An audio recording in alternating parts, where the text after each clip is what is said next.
Welcome to the channel rudimental chemistry. एक बार फिर से आप लोगों का इस चैनल में स्वागत है। आज हम आपके लिए लेकर आए हैं कक्षा 10वीं विज्ञान अध्याय 9 का भाग 2। अभी एक दिन पहले आप लोगों को इसका पार्ट 1 दिया गया था। आई होप आप लोगों ने पार्ट 1 देखा होगा। यदि आपने इसका भाग 1 नहीं देखा है तो पहले आप उसे देख लीजिए, उसके बाद आप भाग 2 देखिए। मैं बहुत जल्दी वीडियो इसलिए लेकर आ रही हूँ ताकि आप लोगों का ये माह नवंबर का असाइनमेंट जो इसी अध्याय से आने वाला है वो पूर्ण हो जाए। तो चलिए ज़्यादा समय न लेते हुए हम शुरू करते हैं। आज की क्लास में हम क्या क्या पढ़ने वाले हैं पहले वो देख लेते हैं। धातुओं के रासायनिक गुण पढ़ेंगे आज हम।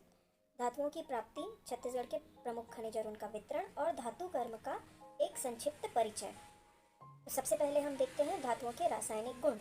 ये टॉपिक जो है आपकी पुस्तक में बहुत छोटा सा दिया है, परंतु ये इतना छोटा नहीं है जितना दिया है। तो सबसे पहली जो रासायनिक क्रिया हम देखने वाले हैं वो है वायु या ऑक्सीजन के साथ क्रिया। जैसा कि हम जानते हैं कि वायु में सबसे ज़्यादा प्रतिशत तो नाइट्रोजन का है, परंतु नाइट्रोजन की प्रकृति अक्रिय होती है। यह सामान्य ताप पर और गर्म करने पर भी धातुओं के साथ क्रिया नहीं करता। तो वह केवल ऑक्सीजन होता है जो धातुओं के साथ आसानी से क्रिया करता है। तो सक्रिय धातुएं जो होती हैं वह सामान्य ताप पर ही आसानी से वायु के साथ क्रिया कर लेती हैं। और जब धातुओं का वायु में दहन किया जाता है तो धातु ऑक्साइड बनते हैं। तो अगर हम शब्दों में इसका रिएक्शन लिखें तो धातु प्लस ऑक्सीजन गिव्स धातु ऑक्साइड, अर्थात धातु और ऑक्सीजन आपस में क्रिया करके धातु ऑक्साइड बनाते हैं। पोटेशियम और सोडियम जैसी धातुएं जो कि बहुत अधिक क्रियाशील होती हैं, अगर आप इन्हें वायु में ऐसे ही खुला छोड़ देंगे तो ये आग पकड़ लेंगी। अब ये आग क्यों पकड़ लेती हैं, उसके पीछे एक कारण है कि जब ये ऑक्सीजन के साथ क्रिया करती हैं तो यह अत्यधिक मात्रा में ऊष्मा भी उत्पन्न करती हैं। और साथ ही साथ यदि इन्हें नमी या जल मिल जाए तो भी ये बहुत तेज़ी से क्रिया करेंगी, क्योंकि इनकी क्रियाशीलता बहुत अधिक है। तो इसीलिए इन्हें ऐसे ही खुला नहीं रखा जाता, बल्कि इन्हें केरोसिन तेल यानी कि मिट्टी के तेल में डुबोकर रखा जाता है। आपके बोर्ड एग्जाम में ये प्रश्न आता है कि सोडियम को मिट्टी के तेल में डुबोकर क्यों रखते हैं। तब आपको बताना है कि ये अत्यधिक क्रियाशील धातु है और इसे हम वायु में यूं ही खुला नहीं छोड़ सकते। तो यहाँ पर हम रिएक्शन देख लेते हैं। सोडियम और ऑक्सीजन दोनों आपस में मिलकर सोडियम ऑक्साइड बनाते हैं। यहाँ पर आप लोगों को ध्यान देने वाली बात यह है कि सोडियम की संयोजकता 1 होती है और ऑक्सीजन की संयोजकता 2 होती है। इसीलिए इसका सूत्र आता है Na2O। ठीक है, और रिएक्शन को संतुलित करने के लिए हम 4Na प्लस O2 लेते हैं। इसके बाद आगे देखते हैं। पोटेशियम भी सोडियम की तरह ही ऑक्सीजन के साथ क्रिया करता है और पोटेशियम की संयोजकता भी 1 होती है। इसीलिए पोटेशियम का ऑक्साइड और सोडियम का ऑक्साइड दोनों का सूत्र एक समान ही होगा। अधिक सक्रिय धातुओं के ऑक्साइड जो होते हैं वो प्रबल क्षारीय होते हैं, और जब इनके ऑक्साइड की जल के साथ क्रिया कराई जाती है तो ये प्रबल क्षार बनाते हैं। जैसे मान लीजिए यदि हम सोडियम ऑक्साइड और पोटेशियम ऑक्साइड की जल के साथ क्रिया कराएं तो ये दोनों के दोनों प्रबल क्षार बनाएंगे, यानी कि सोडियम हाइड्रोक्साइड और पोटेशियम हाइड्रोक्साइड। एक तरह से देखा जाए तो हम धातुओं को 3 ग्रुप में कैटेगराइज कर सकते हैं, जो अत्यधिक क्रियाशील है, जो उससे थोड़े कम क्रियाशील है, और तीसरी कैटेगरी जो काफ़ी कम क्रियाशील है। तो तीनों जो है वो आपको अलग अलग तरह की अभिक्रियाएं देंगे और इनके जो ऑक्साइड की प्रकृति है वो भी धीरे धीरे बदलती जाएगी। अब यहाँ पर मैं आप लोग को ये बताने वाली हूँ, यहाँ पर एक छोटा सा वीडियो मैंने डाला है जिसमें हम ये देखेंगे कि मैग्नीशियम का जब दहन कराया जाता है तब क्या होता है। तो आप इसे पहले देखिए। यहाँ पर मैग्नीशियम के रिबन को जलाया जा रहा है तो ये बहुत तेज सफ़ेद रोशनी के साथ जलता है और सफ़ेद धुआं निकलता है और अंत में राख भी सफ़ेद ही बचती है। तो ये इसीलिए इसका उपयोग जो है वो आतिशबाजी में किया जाता है। आप लोग देखिएगा कि जितने भी ऐसे टाइप के पटाखे होते हैं जो बहुत ज़्यादा रोशनी देते हैं, जैसे कि लाइट है या फुलझड़ियाँ हैं, तो आप देखिएगा कि उनका राख जो है वो सफ़ेद टाइप का होता है, एकदम काला नहीं होता। तो यदि उसमें मैग्नीशियम रहेगा तो सफ़ेद होगा। ख़ास तौर पे वे आतिशबाजियाँ जिनमें जो बहुत ज़्यादा रोशनी देती हैं उनमें आपको ज़रूर मैग्नीशियम के ट्रेसेस मिल जाएंगे। पोटेशियम और सोडियम की तुलना में कम क्रियाशील धातु जैसे कि मैग्नीशियम है, कैल्शियम है, ये उतनी तेजी से क्रिया नहीं करते, बल्कि ये वायु के साथ धीमी गति से क्रिया करते हैं। परंतु यदि हम इसे गर्म कर दें तो ये बहुत तेजी से जलने लगते हैं और बहुत तेज़ी से अभिक्रिया करते हैं और सफ़ेद रंग की लौ के साथ जलते हैं। अभी अभी मैंने आप लोगों को बताया भी कि इसका उपयोग आतिशबाजी में किया जाता है। यहाँ पर आप रिएक्शन भी दे सकते हैं। 2Mg plus O2 gives MgO। यहाँ पर मैग्नीशियम की संयोजकता 2 है, इसीलिए सूत्र MgO बना है। यदि मैग्नीशियम के सफ़ेद रंग के धुएं के पास हम गीला लिटमस पेपर लाएं तो उसका रंग जो है वो लाल से नीला हो जाता है, जिससे ये सिद्ध होता है कि मैग्नीशियम के ऑक्साइड की प्रकृति क्षारीय होती है। यदि हम इसके ऑक्साइड को पानी में घोल दें और फिनोफ्थिलीन से टेस्ट करें तो फिनोफ्थिलीन के तो उस विलयन का रंग पिंक हो जाएगा, गुलाबी रंग हो जाएगा, जिससे भी ये पता चलता है कि इनका ऑक्साइड का जलीय विलयन प्रबल क्षारीय होता है। साधारण ताप पर कुछ धातु की सतह अपने आप धीमी गति से ऑक्सीजन से क्रिया करते रहती है और ऑक्साइड की एक पतली परत बना लेती है। जैसे उदाहरण के लिए मैग्नीशियम, एल्यूमिनियम, जिंक, लेड, तो इनके ऊपर ऑक्साइड की एक पतली परत चढ़ जाती है। आप लोगों ने देखा होगा कि आजकल कई घरों में और दुकानों में एल्यूमिनियम का काम कराया जाता है। इसकी खासियत ये होती है कि ये एल्यूमिनियम की धातु की पट्टियाँ जो लगाई जाती है दरवाजे पर या खिड़कियों में या स्लाइडर ग्लास जो लगाया जाता है, तो उसे पेंट करने की ज़रूरत नहीं रहती और इसमें जंग भी नहीं लगता। तो ये जो पतली परत बनती है ऑक्साइड की, ये रक्षात्मक कवच की तरह कार्य करती है और धातु को आगे ऑक्सीकरण से बचाती है, अर्थात संक्षारण से बचाती है। तो इनके ऑक्साइड का रंग सफ़ेद होता है, जैसे एल्यूमिनियम ऑक्साइड जो होता है वो सफ़ेद रंग का होता है। तो इसीलिए आप एल्यूमिनियम देखेंगे तो वो वाइटिश दिखाई देता है और उसको पेंट करने की भी ज़रूरत नहीं होती, क्योंकि उसमें संक्षारण नहीं होगा, क्योंकि ऑक्साइड की एक पतली परत बन गई है। कुछ धातुएं जैसे कि जिंक है, एल्यूमिनियम है, इनके ऑक्साइड उभयधर्मी प्रकृति के होते हैं। अभी अभी हमने देखा कि कुछ कैल्शियम, मैग्नीशियम, सोडियम, पोटेशियम, इन धातुओं के ऑक्साइड जो थे वो प्रबल क्षारीय थे। परंतु ये जो और कम सक्रिय धातुएं जैसे जिंक और एल्यूमिनियम, तो इनके ऑक्साइड उभयधर्मी होते हैं। तो यहाँ पर आप देखिए, जिंक और ऑक्सीजन की क्रिया से जिंक ऑक्साइड, एल्यूमिनियम और ऑक्सीजन की क्रिया से एल्यूमिनियम ऑक्साइड बन रहा है। तो ये जो ऑक्साइड है ये उभयधर्मी है। अब उभयधर्मी ऑक्साइड का अर्थ ये होता है कि जो अम्ल के साथ क्षार की तरह और क्षार के साथ अम्ल की तरह व्यवहार करते हैं, अर्थात ये समय पर कभी क्षार और कभी अम्ल की तरह व्यवहार कर सकते हैं, तो उन्हें आप उभयधर्मी कहते हैं। जैसे उदाहरण के लिए देखिए, जब इसकी अम्ल के साथ क्रिया कराई जाती है तो भी ये लवण और जल बनाते हैं, और जब इनकी क्षार के साथ क्रिया कराई जाती है तो भी ये लवण और जल बनाते हैं। तो यहाँ पर आप देख सकते हैं कि एल्यूमिनियम ऑक्साइड, जिसे एल्यूमिना भी कहा जाता है, जब HCl के साथ क्रिया करा रहे हैं तो यह एल्यूमिनियम क्लोराइड और जल बना रहा है, और जब इसकी क्रिया NaOH के साथ कराई जा रही है तो यह लवण सोडियम एल्यूमिनेट बना रहा है और साथ में जल बना रहा है। तो इसका अर्थ ये हुआ कि ये जो पहला रिएक्शन है, ये वाला जिसमें अम्ल के साथ क्रिया कर रहे हैं, वहाँ पर ये एल्यूमिना क्षार की तरह काम कर रहा है और जब इसकी क्षार के साथ क्रिया करा रहे हैं तब ये अम्ल की तरह व्यवहार कर रहा है, क्योंकि अम्ल और क्षार की जब आपस में क्रिया होती है तब लवण और जल बनता है। तो इससे ये सिद्ध होता है कि ये उभयधर्मी प्रकृति का होता है, अर्थात ये अम्ल और क्षार दोनों की तरह व्यवहार कर सकता है।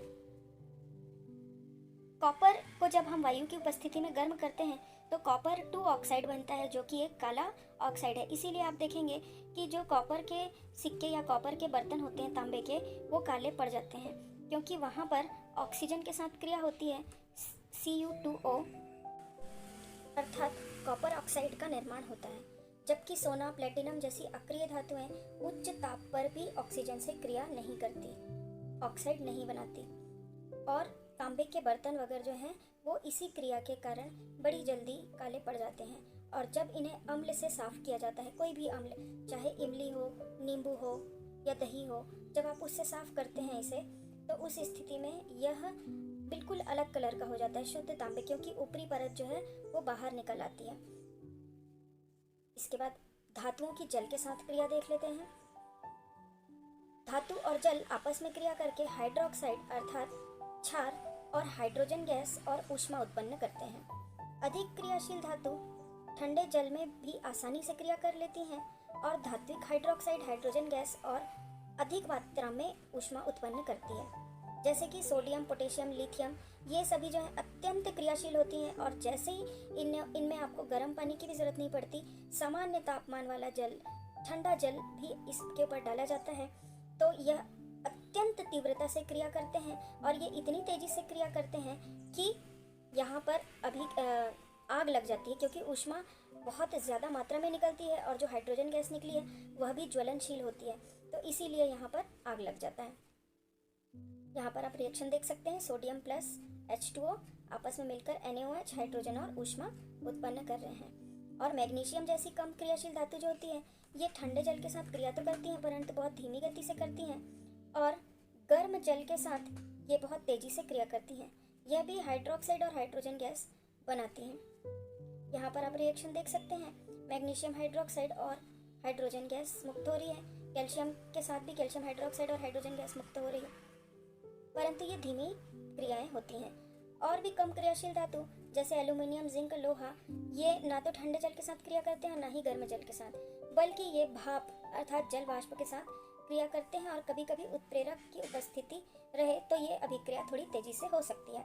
धातु ऑक्साइड और हाइड्रोजन गैस बनाते हैं। ध्यान दीजिएगा कि एल्यूमिनियम, जिंक और लोहे जैसी कम क्रियाशील धातुएं हाइड्रोक्साइड नहीं बनाती, ये ऑक्साइड का निर्माण करती हैं। जैसे कि एल्यूमिनियम और जल आपस में मिलकर एल्यूमिनियम ऑक्साइड, आयरन और जल आपस में मिलकर आयरन ऑक्साइड का निर्माण कर रहे हैं। अंतिम है धातुओं की अम्ल के साथ अभिक्रिया।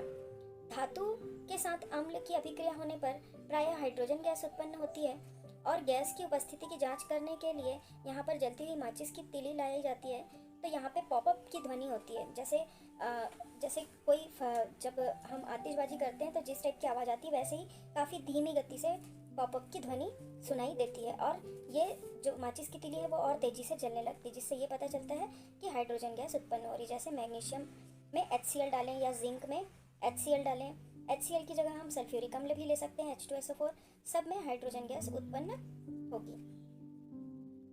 आयरन के साथ भी हाइड्रोजन गैस उत्पन्न होगी।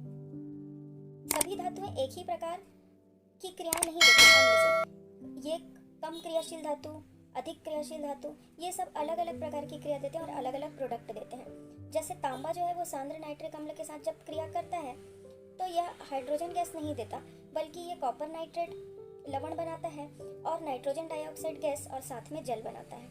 यहाँ पर ये रिएक्शन दिया हुआ है और ये काफ़ी महत्वपूर्ण है आपके एग्जामिनेशन पॉइंट ऑफ व्यू से।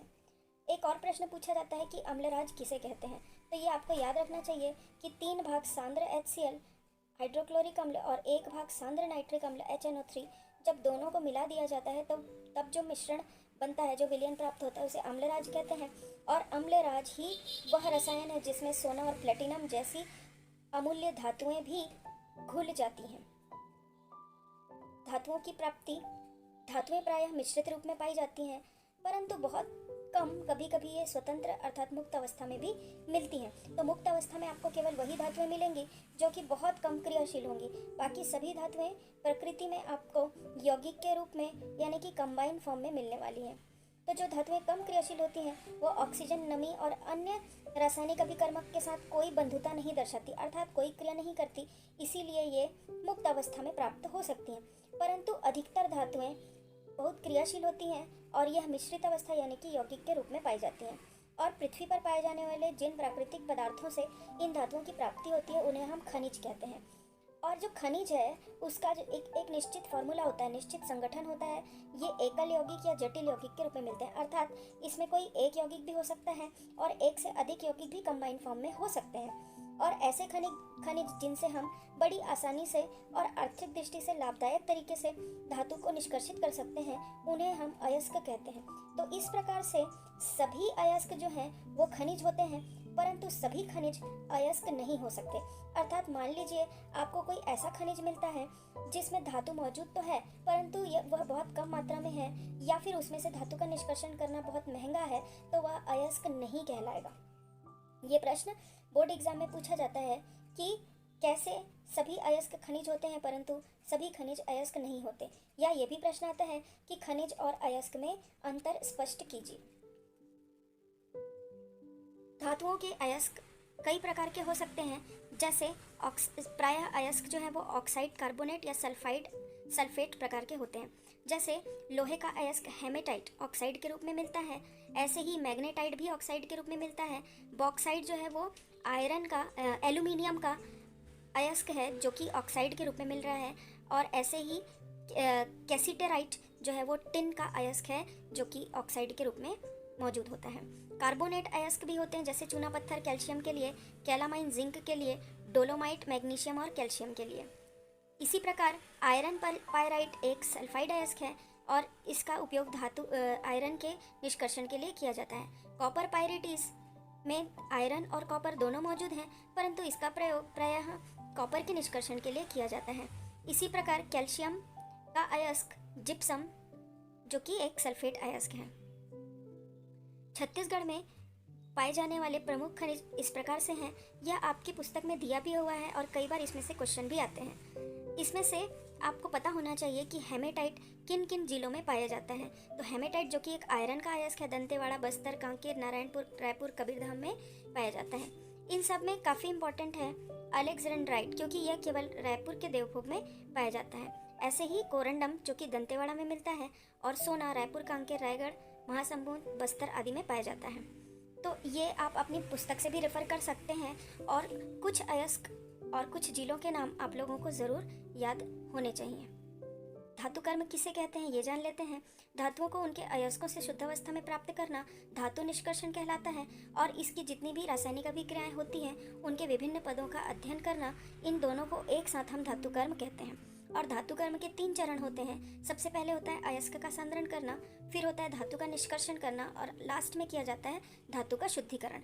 तो आप इस वीडियो के स्क्रीनशॉट लेकर अपनी कॉपी के नोट्स भी बना सकते हैं, और अगले वीडियो पर हम कौन कौन से टॉपिक कवर करेंगे ये देख लेते हैं।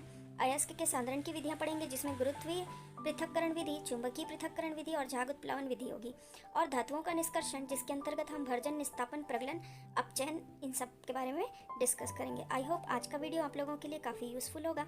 अगर आपके कोई डाउट रह जाए तो आप कमेंट बॉक्स में कमेंट करके भी पूछ सकते हैं। सो thank you, keep watching, like, share and subscribe the channel. यदि आपने अभी तक इस चैनल को सब्सक्राइब नहीं किया है तो जल्दी से इसे सब्सक्राइब कर लें। रेड बटन आपके वीडियो के नीचे दिखाई दे रहा है, उसे आप प्रेस करें, बेल आइकन दबा दें, तो आपको नए वीडियोस जो अपलोड होंगे वो मिलते रहेंगे। टाइम टू टाइम अपडेट्स आपको मिलते रहेंगे। So thank you once again.